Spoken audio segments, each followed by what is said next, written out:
Assalamualaikum warahmatullahi wabarakatuh, Bapak dan Ibu guru keluarga. Alhamdulillah kita bertemu lagi. Hari ini saya ingin berbagi lagi sedikit tentang pengembangan diri, ya, terkait dengan anak-anak kita. Hal apa sih yang perlu kita eh, perhatikan ya, atau kita berikan pendidikan ya terhadap anak-anak terkait dengan karakter, yaitu kalau Buya Hamka menyebutnya adalah perangai ya. Plato sendiri membagi menjadi 4 perangai ya. Yang pertama adalah bagaimana menjaga diri agar tidak melakukan hal-hal yang negatif ya. Lalu kedua, perangai yang menunjukkan keberanian dalam kebenaran. Lalu yang ketiga adalah tahu rahasia hidup dan juga pengalaman. Dan yang keempat adalah sederhana dalam segala perkara. Dalam Islam sendiri, untuk bisa kemampuan untuk bisa menjaga diri, untuk menahan dan juga mengendalikan diri dari berbuat keburukan, ini disebutnya ifah ya. Lalu keberanian untuk membela kebenaran, untuk menegakkan kebenaran dinamakan dengan syaja'ah. Orang yang memiliki syaja'ah maka ia siap menempuh rasa apapun termasuk ketakutan, kesakitan, dan memperjuangkan kebenaran. Ya, terkait dengan ifah, maka orang yang memiliki ifah, ia akan dapat menahan dirinya untuk tidak melakukan hal-hal yang mengandung keburukan. Itulah kenapa bagi perkembangan emosi dan sosial anak, ya bertahap anak dikenalkan mana yang kanan, mana tangan kiri, lalu hal yang baik yang mana, hal yang tidak benar yang mana gitu kan. Dan itu semua berkembang hingga saat anak kita menuju akil balik, kita harus pastikan bahwa mereka itu paham mana yang boleh dan mana yang tidak boleh berdasarkan hukum atau syariat Allah. Nah, orang yang memiliki ifah maka ia dapat mengendalikan diri, misalkan untuk menjauhi zina.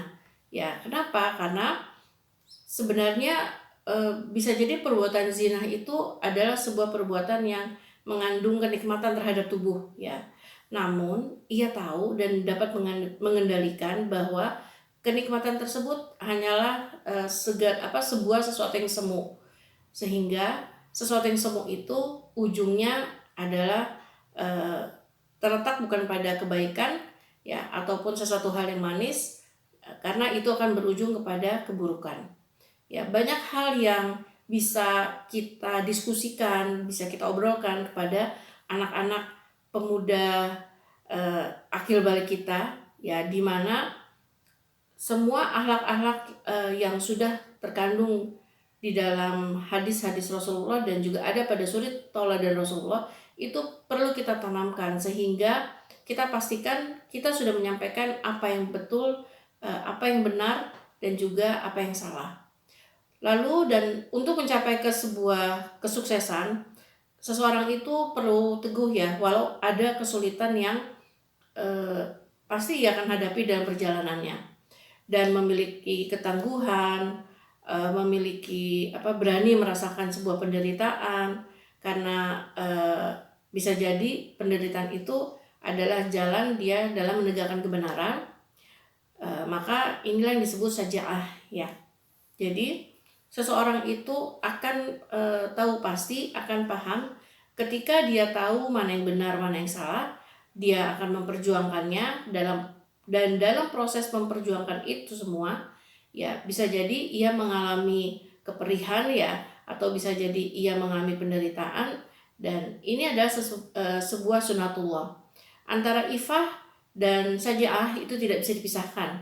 Ibarat kalau kata Buya Hamka itu seperti sayap kanan dan sayap kiri. Apabila salah satu sayap tidak berfungsi atau patah, maka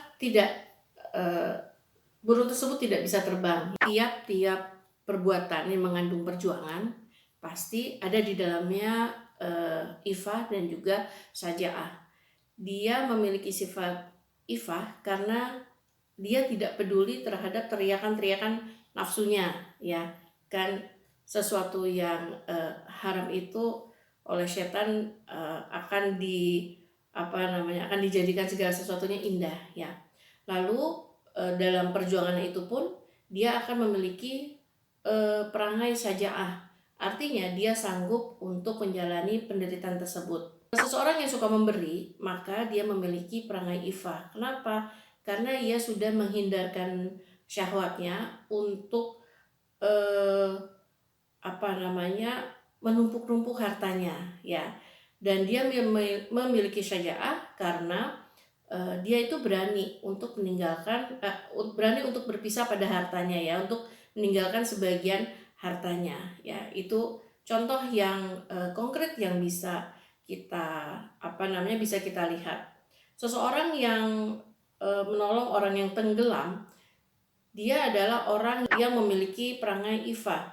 Kenapa? Karena dia dapat melawan kepentingan dirinya untuk menolong orang lain ya, dan ia juga berperangai sebagai syaja'ah. Kenapa? Karena ia berani mengambil resiko ya, asalkan orang lain selamat ya. Tentu saja dia pasti sudah mengukur dirinya bahwa dia dapat berenang ya. Namun bagaimana kalau orang yang terjun atau berenang di lautan tetapi ternyata untuk melakukan hal-hal yang negatif gitu ya. Nah, atau lompat ke atap kereta karena ingin dipandang berani, tentu saja itu sebuah perbuatan yang bakhil ya. Karena pertama, tidak ada tujuan tertinggi yang tentu terkait dengan kebaikan orang lain atau umat, sehingga apa yang dilakukan itu hanya semata untuk menunjukkan siapa dirinya. Maka terakhir ada dua perangai tadi ya. Yang pertama memang kita sebut sebagai perangai untuk sifatnya pertahanan ya. Ifah itu ada perangai untuk pertahanan, seperti bagaimana kita menjadi seorang pemaaf, kita sabar, kita mencukupkan pada apa yang sudah kita miliki atau qanaah, kita rendah hati ya atau tawadu, dan ini adalah buah ifah. Lalu perangai yang kedua adalah perangai yang sifatnya ofensif atau penyerangan. Kita bertahan, kita teguh pada pendirian, tangkas, berani ya, kita bertindak sebagai satria menghadapi bahaya, tidak segan menghadapi maut ya, maju ke depan dan berterus terang apa yang benar, setia memegang pendirian, dan pendirian itu adalah pendirian didasarkan pada nilai-nilai Al-Quran dan juga Sunnah. Maka itu semua adalah buah dari syaja'ah. Semoga anak-anak kita memiliki dua perangai utama ini ya, sehingga anak-anak kita insya Allah akan menjadi hamba Allah yang bertakwa dan juga mampu untuk beramal soleh dan berperan di dalam masyarakat. Wassalamualaikum warahmatullahi wabarakatuh.